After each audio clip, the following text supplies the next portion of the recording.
السلام علیکم ناظرین، آج کے نیو بلاگ میں میں فاطمہ شاہ آپ کو خوش آمدید کہتی ہوں۔ امید ہے کہ تمام میرے سبسکرائبرز، ویورز اور تمام مومن مومنات، تمام پاکستانی میرے بہن بھائی اپنے گھروں میں خوش باش ہوں گے، اپنے بچوں کے ساتھ خوش باش ہوں گے، اور امید ہے کہ اللہ تعالیٰ محمد وال محمد کے صدقے میں ان کی تمام پریشانیاں دور ہو جائیں اور ان کے رزق و جان مال میں حفاظت فرمائے، اللہ تعالیٰ رزق میں برکت دے۔ اور آج کی جو نیو ویڈیو ہے، بلاگ ہے، اس میں کچھ باتیں کرنی تھی، کچھ جیسے پہلے محرم سے ریلیٹڈ ویڈیو بنائی تھی، پھر اس کے بعد میں کچھ جو لوگوں کے ڈاؤٹس تھے اس کو کرنے کے لیے ویڈیو بنائی۔ اور جو آج کی بلاگ میں آپ کو جو بتانے والی ہوں وہ ہے کہ محرم کا سوگ کیا ہے، محرم کے سوگ کا دن ہم کیا کرتے ہیں۔ تو جیسے آپ کو پتہ ہے کہ مولا حسین علیہ السلام کو، ان کے اصحاب، ان کے اہل بیت کو شہید کر دیا گیا تھا، اور خواتین بنی ہاشم کو قید کر کے شام و کوفہ کے بازاروں میں پھرایا گیا، یزید کے دربار میں جایا گیا، چادریں لوٹی گئیں، یہ تو سب کوئی کو پتہ ہے۔ اب موسٹلی لوگوں کو یہ نہیں پتہ کہ محرم کا سوگ کیا ہے۔ جی، محرم کا سوگ اس لیے منایا جاتا ہے کہ جب واقعہ کربلا کے بعد 3 سال کے بعد ایک صحابی رسول ہیں اور ان کے بیٹے ہیں مختار ثقفی، تو انہوں نے واقعہ کربلا کا بدلہ لیا تھا، اور جب وہ اقتدار پر آئے تھے اور انہوں نے اور جناب مالک بن اشتر کے بیٹے ابراہیم مالک بن اشتر اور بہت جو ان سے تھے، اہل بیت سے محبت کرتے تھے، انہوں نے جب جناب مختار برسر اقتدار پر آئے، انہوں نے واقعہ کربلا کا بدلہ لیا، اور جب سر کاٹ کر عمر بن سعد اور سنان بن انس اور کیا کہتے ہیں ابن زیاد کے جب سر کاٹ کر انہوں نے مدینہ بھیجے، تو اس دن ان کے اہل بیت نے خوشی منائی، اور جس دن انہوں نے خوشی منائی وہ تھا 9 ربیع الاول کا دن، اور اس دن 3-4 سال کے بعد اہل بیت کے گھروں میں چولہا بھی جلا، اور انہوں نے کیا کہتے ہیں میٹھا بنایا، خوشی منائی۔ امام زین العابدین علیہ السلام اللہم صلی اللہ علیہ وسلم انہوں نے کہا کہ اب یہ سوگ ختم کریں، اور جب بھی بیویوں نے لباس چینج کیے، سر میں تیل ڈالا، اور اس دن میٹھا وغیرہ بنایا، اس چیز کو کرتے ہیں، خوشی منائی جاتی ہے۔ تو پھر ہم بھی جو ان سے ہیں محمد وال محمد کے جو ماننے والے ہیں، وہ پھر محرم کا سوگ پھر اس لیے کھولتے ہیں۔ اس دن ہم لوگ 9 ربیع الاول والے دن میٹھا بناتے ہیں، خوشی منائی جاتی ہے، جشن ہوتے ہیں، میلاد ہوتے ہیں۔ ویسے بھی ربیع الاول تو آمد محمد مصطفیٰ صلی اللہ علیہ وسلم کا مہینہ ہے، تو اس دن ہر جگہ میلاد ہوتے ہیں، اور اسی طرح سے اہل تشیع میں بھی میلاد جشن منایا جاتا ہے، سوگ کھولا جاتا ہے، خوشی جیسے عید منائی جاتی ہے، اسی طرح سے 9 ربیع الاول دن ہم لوگ میٹھا بنا کر نئے کپڑے پہنتے ہیں، چوڑیاں، جیسے تہوار سیلیبریٹ کیا جاتا ہے۔ تھی کہ ایک علامہ صاحب ہیں، یعنی کہ عالم صاحب ہیں، ناصر عباس نوتک ذاکر ہیں، ان کی ڈیتھ ہوئی، تو لیکن ان کی کوئی کل خوانی نہیں ہوئی، اور انہوں نے پھوڑی اٹھا دی۔ انہوں نے کہا کہ ہم ان کا افسوس محرم کے بعد لیں گے۔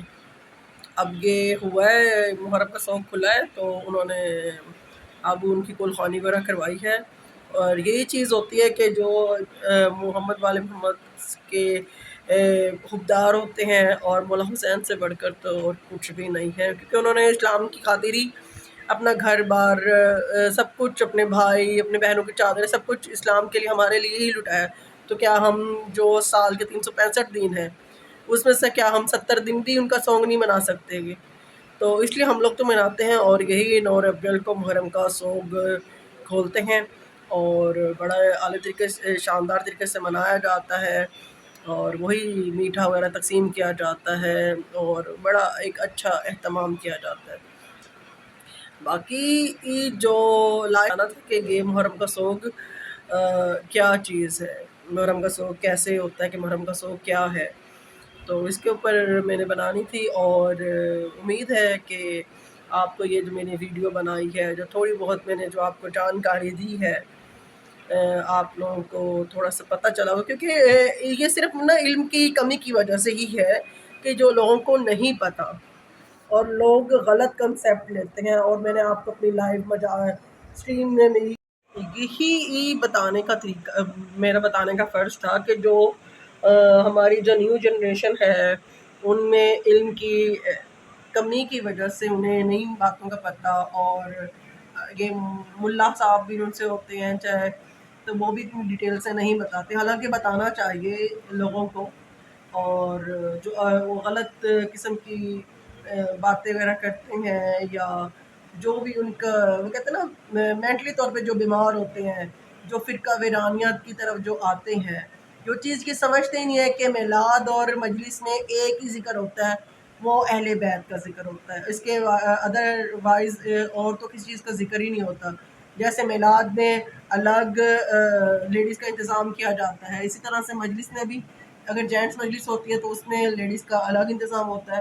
تو یہ چیز میں نے آپ کو اپنی لائیو اسٹریم میں بھی دکھائی تھی، مجلس وغیرہ دکھائی تھی، اور آپ کو جو تبرکات یعنی کہ جو شبیہ وغیرہ نکلتے ہیں ان کی یاد میں، تو وہ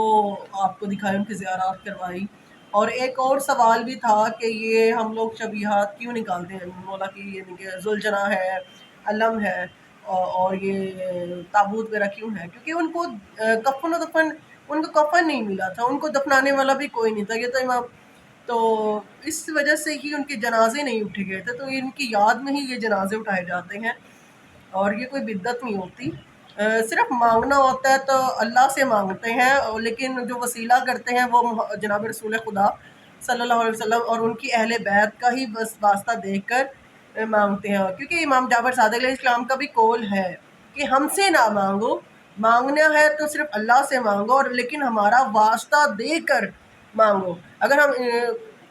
انسان سے مانگے وہ تو شرک خداوندی میں آ جائے گا۔ تو جو تھی وہ بھی آپ کو بتایا کہ محرم کا سوگ کیسے کھولا جاتا ہے اور یہ کیوں کھولا جاتا ہے، کہ وہی آپ کے محمد والے محمد اس دن خوشی منائی تھی کہ جن کے 72 چلے جائیں، جن کا سب کچھ لٹ جائے، اور ان کے ہی قاتلان نے کے سر آئیں، تو پھر اوبیسلی جشن تو منانا چاہیے، اس لیے ہم بھی بڑا جشن مناتے ہیں، بڑا مولا کا ذکر ہوتا ہے، قصیدہ خوانی کی جاتی ہے، اور بس یہ چیز ہوتی ہے۔ اور امید ہے کہ آپ کی یہ میری یہ جو چھوٹی سی میں نے جو ولاگ بنایا ہے کہ محرم کا سوگ، تو اس سے آپ کو تھوڑی سی انفارمیشن ملے گی، اور جو مینٹلی طور پہ جو بیمار لوگ ہیں وہ اپنا غلط سوچنا بند کریں، کیونکہ آج کل تو انٹرنیٹ کا زمانہ ہے اور ہر چیز کی ڈیٹیل باقاعدہ موجود ہوتی ہے۔ تو اسی کے ساتھ ہی میں فاطمہ شاہ آپ سے اجازت لیتی ہوں، اور اگر آپ کو یہ میرا ویڈیو اچھا لگا ہے تو کائنڈلی میرے چینل کو لائک، سبسکرائب اور فالو کیجیے، اور میری ہر ویڈیو کو دیکھا کریں اور کمنٹ بھی کیا کریں، اور اسی کے ساتھ میں آپ سے اجازت لیتی ہوں جی، اللہ حافظ۔